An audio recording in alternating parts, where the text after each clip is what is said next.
Darkness. The howling wind echoes through the empty streets. A flickering street light barely illuminates the parking lot where she stood just moments ago. A phone rings, once, twice, then silence. A shadow moves in the distance, heavy breathing, the crunch of footsteps against frozen pavement. A whispered plea, cut short, cut to static. Her name was Dru Sjodin, a college student full of life, full of dreams, until one winter evening she vanished. A hunt began. The nation watched in horror. Time slipped away. Clues led to a name, and behind that name was something truly monstrous. The abduction and murder of Dru Sjodin. Tonight, we uncover the terrifying truth, the disappearance. On November 22nd, 2003, Dru Sjodin, a 22-year-old University of North Dakota student, vanished from a shopping mall parking lot in Grand Forks. She had been on the phone with her boyfriend when the call abruptly ended. Her car was found abandoned, doors unlocked, but she was nowhere to be found. The city was gripped with fear. Who had taken Dru, and why? Her last known location, the Columbia Mall, was usually bustling with shoppers. That night, it became the site of a chilling mystery. Witnesses recalled seeing Dru, cheerful and unsuspecting, just moments before she disappeared, but no one had seen the abduction itself. The absence of immediate clues left investigators scrambling. Authorities sprang into action, launching an extensive search. Family, friends, and volunteers scoured the area, desperately hoping for a sign of Dru. Police reviewed security footage from the mall, searching for any suspicious activity. The grainy recordings, however, offered little insight. It was as if she had vanished without a trace. As news of Dru's disappearance spread, a sense of dread loomed over the community. Flyers bearing her face covered street corners, store windows, and university bulletin boards. Her loved ones pleaded for answers, their voices quivering with anguish. The entire state watched in horror, waiting for any breakthrough in the case. Then, chilling details emerged. Dru's phone signal was traced to a remote location, miles away. Her last known words, a quiet, fearful, "Okay, okay," echoed in investigators' minds. What had she seen? Who was with her? The more authorities uncovered, the darker the picture became. This was no ordinary disappearance. This was something far more sinister. The race to find Dru had begun, but deep down, everyone feared they were already too late. Search teams expanded their efforts, braving the harsh North Dakota cold, scouring ditches, wooded areas, and frozen fields. Bloodhounds sniffed the air, following faint trails that led nowhere. Investigators analyzed phone records, desperate for any clue that might reveal her abductor. Every second that passed felt like an eternity. Friends and family clung to hope, but dread seeped into their hearts.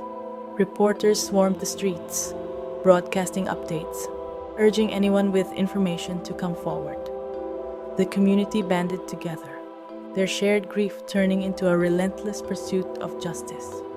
Strangers held candlelight vigils, their prayers filling the frigid air with whispered desperation.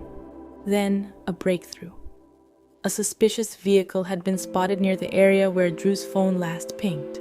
A red car, a chilling lead. Investigators traced its movements, following a path that led them deeper into the unknown. The deeper they dug, the more unsettling the case became. This wasn't random. This wasn't a crime of opportunity. Someone had been watching Dru. Someone had been waiting. The mysterious phone call. Minutes before her disappearance, Dru's boyfriend, Chris Lang, received a chilling call. On the other end, muffled breathing, then a whisper, "Okay, okay," before the line went dead. It wasn't just static. There was something eerie in her voice, an urgency, a fear. Chris froze, his pulse quickening. Had she been startled? Was someone with her? He immediately tried calling back, but there was no answer. The silence on the other end was deafening. His stomach twisted as dread took hold. He told himself it was nothing. Maybe a dropped call. Maybe she was in a bad service area. but deep down he knew something was wrong. The words she whispered replayed in his mind. Okay. Who was she speaking to? And why did she sound so afraid? Panicked, Chris reached out to her friends and family. No one had seen or heard from her. A sense of unease spread through those who loved her. Dru was responsible, reliable. She wouldn't just vanish. The minutes turned into hours, and the fear became unbearable. Soon, a missing persons report was filed and the search began.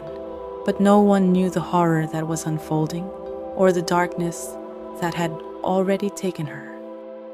Investigators dissected every second of that final call. Was there a background noise, a voice in the distance? Technicians amplified the recording, straining to catch even the faintest clue. But all they found was that whisper, fragile and terrified. It was a voice of surrender, of someone trapped in an unthinkable nightmare. Chris retraced her steps, his mind racing with possibilities. He replayed the conversation they had before the call dropped. Had she mentioned anyone following her? Had she felt uneasy? His thoughts spiraled as he scoured their messages for missed warnings, subtle cries for help hidden between casual words. Authorities knew time was slipping away. If Dru had been taken, every passing hour lessened the chance of finding her alive. They issued alerts, questioning store employees, parking lot attendants, anyone who may have seen a shadow in the dark. But there were no solid leads, just that call, that whisper, and the fear that it was already too late. Chris barely slept, haunted by the sound of her voice. Okay. The words had seemed so small, yet they carried the weight of something unspeakable, and he couldn't shake the feeling that she had been speaking to a monster. The investigation begins. Authorities launched a massive manhunt. Every moment counted. The frigid November air carried the weight of urgency as investigators pieced together Dru's last known movements. Surveillance footage showed her walking through the Columbia Mall parking lot, her blonde hair catching the dim glow of the overhead lights. But then, something or someone intercepted her. The Grand Forks Police Department, the North Dakota Bureau of Criminal Investigation (BCI), and the FBI quickly joined forces. Lead investigators, including Grand Forks Police Detective Mike Headland, worked tirelessly, combing through every available lead. They examined security footage, hoping to catch a clear image of her abductor. One frame stood out, a dark figure lurking near a red car in the parking lot. It wasn't definitive, but it was enough to raise suspicion. Detectives questioned store employees, asking if anyone had noticed anything unusual that night. Shoppers were interviewed and receipts were pulled to determine exactly when Dru had left the mall. But no one had seen the moment she vanished. It was as if she had disappeared into thin air. Then came a critical piece of evidence. Dru's cell phone signal had pinged a tower near Fisher, Minnesota, nearly 25 miles away. This revelation shifted the search area significantly. Authorities expanded their efforts, deploying search teams, cadaver dogs, and aerial units. Volunteers scoured ditches, rivers, and back roads, braving freezing temperatures. As the investigation intensified, forensic specialists analyzed every piece of evidence from Dru's abandoned car. They searched for fingerprints, DNA, and any sign of a struggle. Slowly, a profile of the suspect began to take shape. The FBI's Behavioral Analysis Unit, BAU, was called in to help establish the suspect's psychological profile. Investigators believed the perpetrator was a seasoned offender, someone who had likely committed similar crimes before. Crime analysts reviewed past unsolved cases in the region, searching for connections that could link Dru's disappearance to other victims. In the meantime, law enforcement scoured sex offender registries, narrowing their focus to individuals with violent pasts. Parole officers were Alfonso Rodriguez Jr., the prime suspect, a predator lurking in the shadows, a man with a history soaked in violence, Alfonso Rodriguez Jr. wasn't just a suspect, he was the embodiment of fear. A convicted sex offender, recently released from prison, he had spent decades perfecting his ability to inflict pain. His victims had suffered unspeakable horrors, and now, authorities feared Dru had become his latest target. Rodriguez's criminal history was a chilling testament to his depravity. His violent tendencies had surfaced early. In 1974, at just 22 years old, he was convicted of a brutal knife-point assault on a woman he had attempted to abduct. She survived, but the attack left deep psychological scars. The justice system responded with leniency. He was given a short sentence, a decision that would prove fatal for future victims. By 1975, he struck again. This time, he kidnapped another woman, forced her into his car, and subjected her to unimaginable terror. He was convicted of rape and aggravated assault, sentenced to 23 years in prison. But even behind bars, Rodriguez showed no remorse. He was classified as a violent offender with a high risk of reoffending. Psychological evaluations warned that he was dangerous, incapable of rehabilitation. And yet, in 2003, he was released. Less than 6 months later, Dru Sjodin vanished. Investigators began retracing his steps on the day of her disappearance. Where had he been? Who had seen him? Surveillance, witness accounts, and forensic evidence all began to form a terrifying picture. When they searched his vehicle, they uncovered damning proof: fibers from Dru's clothing, a knife smeared with evidence, and blood. His lies unraveled, his alibi collapsed, and the monster was unmasked. Rodriguez wasn't just a man with a dark past. He was the nightmare that had come to life. He had been given another chance at freedom, and Dru had paid the price. Further investigation revealed his disturbing habits. He had been seen lurking near the Columbia Mall before Dru's disappearance. His co-workers reported unsettling behavior: a man who rarely spoke but carried an unnerving presence. His release was meant to mark a second chance, but in reality, it had only given a predator the opportunity to strike again. Now, authorities had to prove what they already feared. He had taken Dru, and he had no intention of letting her go. Forensic experts meticulously analyzed the fibers found in Rodriguez's car. They matched Dru's clothing. Soil samples from his vehicle aligned with the remote area where her phone last pinged. As the evidence mounted, prosecutors built an airtight case. The community watched in horror, desperate for justice, as the walls closed in on Rodriguez. But even as the case unfolded, one question haunted everyone: how many others had fallen victim to him? Was Dru his first kill, or was she simply the first they had found? With each revelation, the truth grew more horrifying. Rodriguez had walked among them, unseen, waiting for his moment to strike. And on November 22nd, 2003, he had the search for Dru. For months, search teams scoured the frozen landscape, braving harsh conditions in a desperate bid to bring Dru home. The biting wind cut through layers of clothing, and icy terrain made each step treacherous. But they pressed on, volunteers, law enforcement, and loved ones, all driven by a singular purpose: to find Dru. The search began immediately after her disappearance. Grand Forks Police, the North Dakota Bureau of Criminal Investigation (BCI), and the FBI spearheaded the effort. With Dru's last known cell phone ping traced to a rural area near Fisher, Minnesota, authorities expanded their efforts beyond the mall. Helicopters scanned vast snow-covered fields.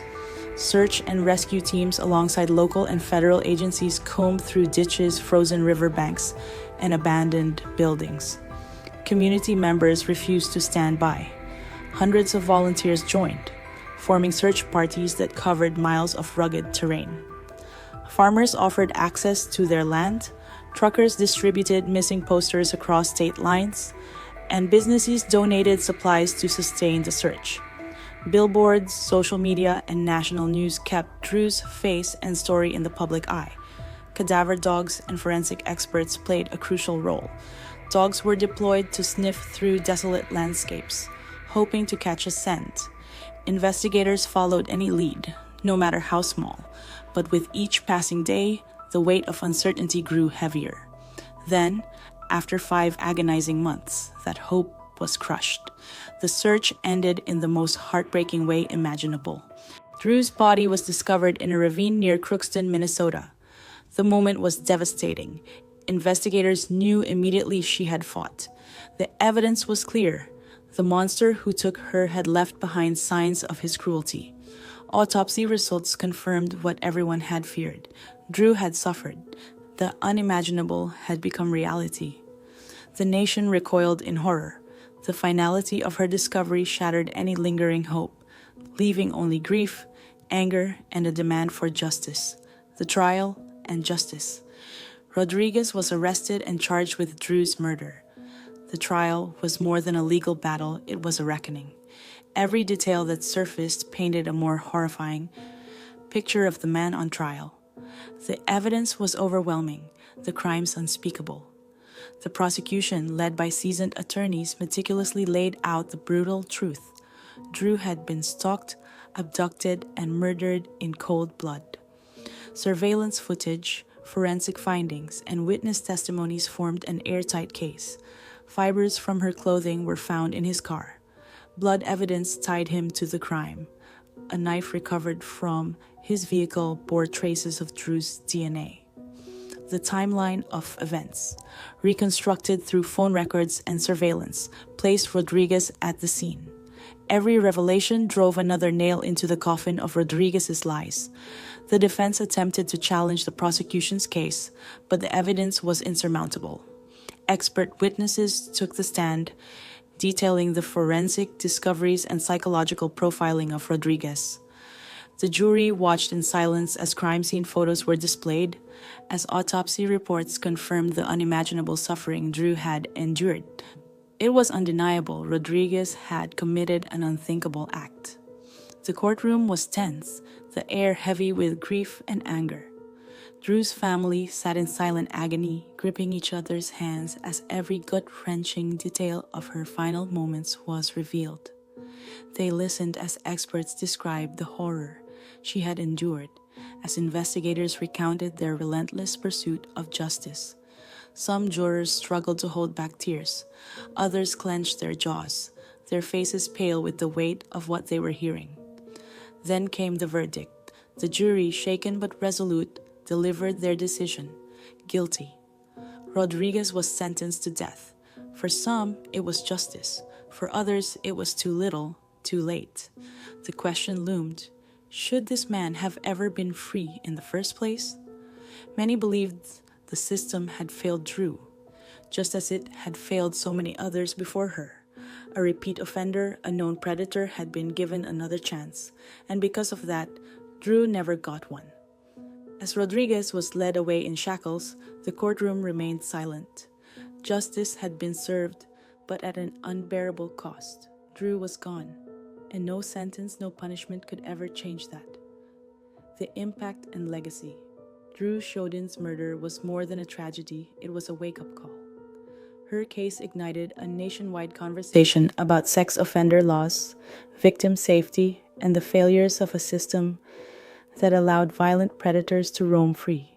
Her family refused to let Dru become just another statistic. They fought for change, demanding justice not only for Dru, but for countless others who had suffered at the hands of repeat offenders. Their relentless advocacy led to the creation of Dru's Law, a groundbreaking piece of legislation aimed at tightening sex offender monitoring and closing dangerous loopholes. It strengthened the National Sex Offender Registry, making it easier to track predators and ensuring that high-risk offenders were under stricter supervision. The law was a step toward protecting future victims, toward making sure that monsters like Alfonso Rodriguez Jr. would never get another chance to destroy a life. Dru's story became more than a tragedy. It became a movement.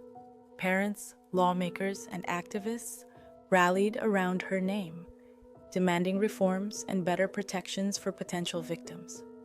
Her legacy became a symbol of resilience, a reminder that one life, though taken too soon, could still make an impact on the world.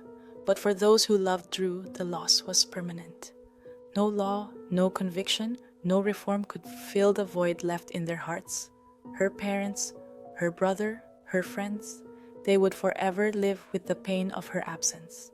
Birthdays, holidays, simple moments of laughter, stolen. They had fought for justice, and they had won, but their greatest wish, to have Dru back, was the one thing they could never have. The world kept turning, but for Dru's family, time stood still. Her voice, now just an echo, her smile, frozen in photographs.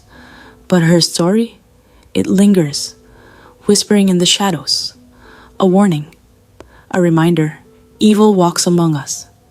Sometimes it waits just beyond the glow of a flickering streetlight. The case is closed, but the nightmare never ends.